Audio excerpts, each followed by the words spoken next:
Volám sa Edwin Marie Delonová a prečítam vám príbeh o francúzskej revolúcii. Kráľ Ľudovít 16. bereš si za ženu Mariu Antoine? Áno, beriem.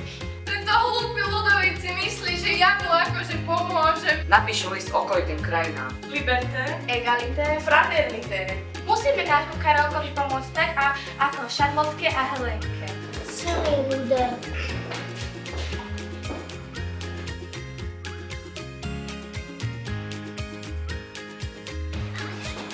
Máme to, máme.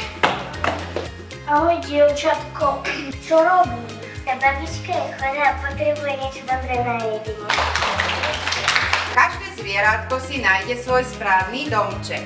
Ktorých zvieratiek je viac alebo menej? Takže Macko, bolo čo? Viac ako? Ako líšok.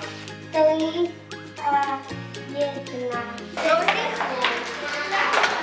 Vítame vás pri ďalšej časti nášho seriálu o zvieratkách. Koľko orieškov zjete za deň? Veľa! Už to ani nepočítam.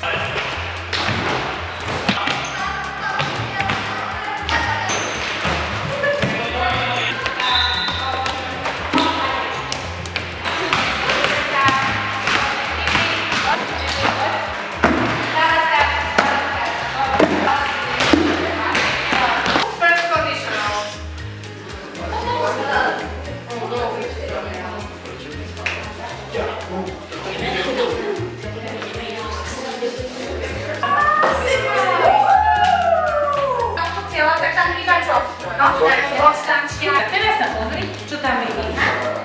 Je to našich zrovna? Asi áno. Aha, takže je naši jazyky. Či ich poznáme?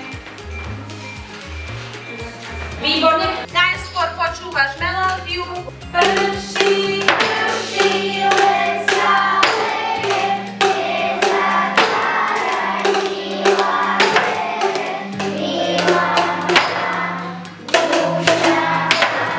What's this activity? Hide and seek. David, come.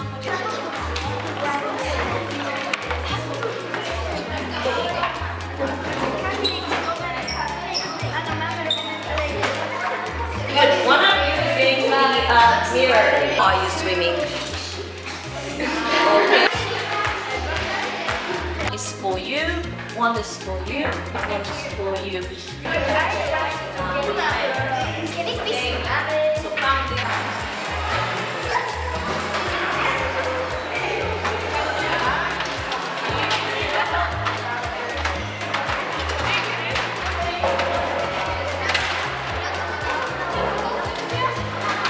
V poslednej hodine sme robili teda s takým vzorovým textom. Keď sa dieťa vráti zo školy a povie doma: mami, oci, dnes som to dokázal, pre nás je to ten najväčší úspech. Nie známka, ale moment, keď dieťa objaví svoje schopnosti. Milí rodičia, ak chcete, aby vaše dieťa zažívalo tieto momenty, budeme radi, ak to bude s nami, u nás, na Mostnej škole. Yeah, I was down, but now I'm up. I was down, but now I'm up. Yeah, it's all got